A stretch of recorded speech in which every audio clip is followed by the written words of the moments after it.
All right, so we're going to quickly go over who Marshmello is, how he got on the scene, so we can kind of get ourselves in kind of the mind frame of the artist, and that will kind of help us inform how we're going to produce his style. Because we can kind of get into the mind space, maybe some common tricks that he uses or creative methodologies.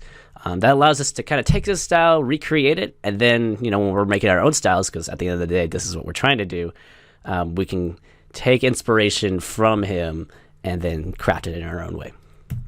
So, just doing some research online and then listening to a bunch of his songs and picking out at least what I hear. His initial way of breaking onto the scene was just doing a bunch of remixes for like some Jack U and Zed. First album came out in 2016, which did really well. Man, this tends to be a big way a lot of artists break onto the scene. They just make remixes of popular tracks or fairly famous people's tracks somehow, and somehow the track makes its way up the daisy chain, person likes it, and then people start giving them opportunities to break out, which I've had a friend who, it looks like it's a similar thing, he made a remix of, there was some popular track a year or two ago, but then Don Diablo, Tiesto, and a bunch of people like that started playing it. And now I don't know if he has any record deals on the line, but it's looking like he's doing well because he's starting to get this name traction. And that's because of the remixes he's putting out. So for those of you who are also looking for some marketing tips or how to get your name out there, remixes definitely seem to be a good strategy. So in terms of his particular style, he's known for kind of a future-based trap style. This tends to be a genre which runs into the 80 to 100 beats per minute range. But there definitely are tracks, if you look at his discography, where he's gone into the 130, 140 BPM range. So it's not exclusively this range. Like any artist, it's like, well, you can only make it in this BPM with this sound and da-da-da. They'll break out of their mold a lot of the times. But in general, he tends to have a lot slower songs, kind of the more hip-hop, slow style. So also, if you're interested in kind of diving deeper into, okay, the style that's influenced Marshmello, future bass would be one that you'd be going into. That's kind of the genre that his music falls into. So his style in particular uses a lot of super saws, guitars, pianos. So something synthetic contrasted with something more natural sounding. Just kind of a great contrast in general. If you can kind of combine both of those together, they tend to fuse really well nicely, and he does a really great job of doing that.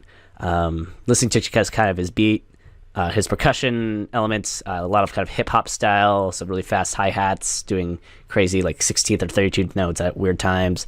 The kick not necessarily being the thing that's keeping the rhythm, it's mostly the snare, the offbeat snare that's keeping things on tempo, and then the kick drum kind of does a bunch of really crazy syncopated stuff. But sometimes he'll go a little bit more basic. So it really depends. But yeah, it definitely listen to his percussion, a lot of hip-hop style percussions. So if you just listen to a lot of hip-hop tracks, listen to how they're putting their hi-hats, their close, open, their snares, what particular sounds they're choosing. A lot of that seems to be influenced by that genre. And in terms of melody, actually he doesn't sound like he's doing anything complicated, which, is not good or bad, just how it is.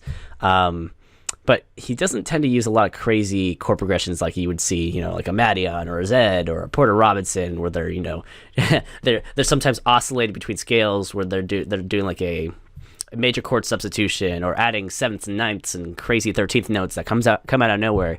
Marshmello's tends to be a lot of basic, your basic tridactic or your basic chords, just kind of not doing anything super crazy, just kind of giving the song a really nice melodic base for the melody to play on top of it. And the melodies usually tend to sound pretty simple as well. Yeah, so that's kind of what works for him. This is probably one of the main reasons why he tends to have a lot of vocalists on his tracks, because if you keep it simple, you give the vocalists a lot of room to play around with, and then they can kind of become the star of the show. Yeah, so those are just kind of a few observations making Marshmello tracks that I noticed. So you can kind of put that in your brain and kind of keep that in the back of your mind as we're working through the track today. And yeah, you can make the decision whether when you start making your own track,